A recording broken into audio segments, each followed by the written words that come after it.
Hi, my name is David Mitchell, and you're watching David Mitchell TV.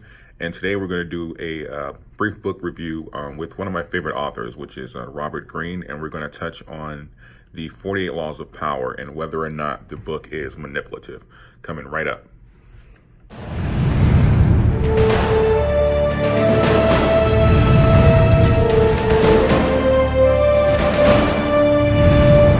If you're new to the channel, please consider subscribing. I'm going to be hosting a series of interviews with well-known entrepreneurs and affluent speakers from around the country, and also doing book reviews that'll help you with your personal self-development.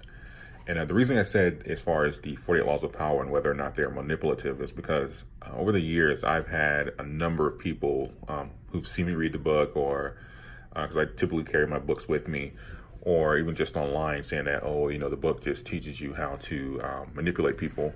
I've had this book forever. As you can tell, it's really old, but the pages are still in there. And I just wanted to touch on the base as far as whether or not the laws or the principles in there are manipulative.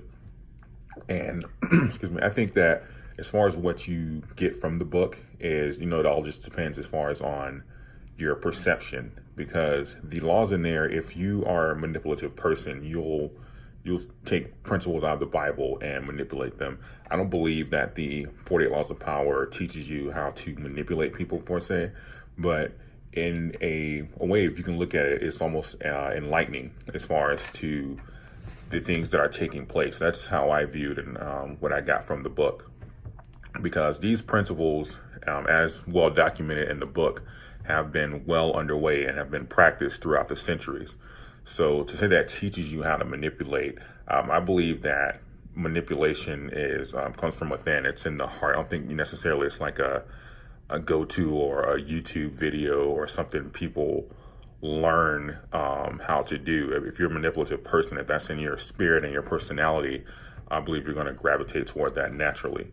The principles in the book, I believe, are essentially used for personal self-development and making yourself aware, just in case if you find yourself being on the other side of one of these laws. It gives you something to think about, because if you look at like a how-to book or how to swim, or something, well, I'd say more like a documentary, like the Bible per se, and use some of the stories in there as far as to use them to manipulate or to guess how someone's thinking or seeing how they portray you. Like, being enlightened is never a bad thing. So with that, I would highly recommend the 48 Laws of Power if you haven't read. I know that it's already like well renowned and has been getting like hailing reviews from all over the country, but I just wanted to have a discussion as far as on whether or not it was manipulative, because I was in the Atlanta airport and this guy literally stopped me and was like,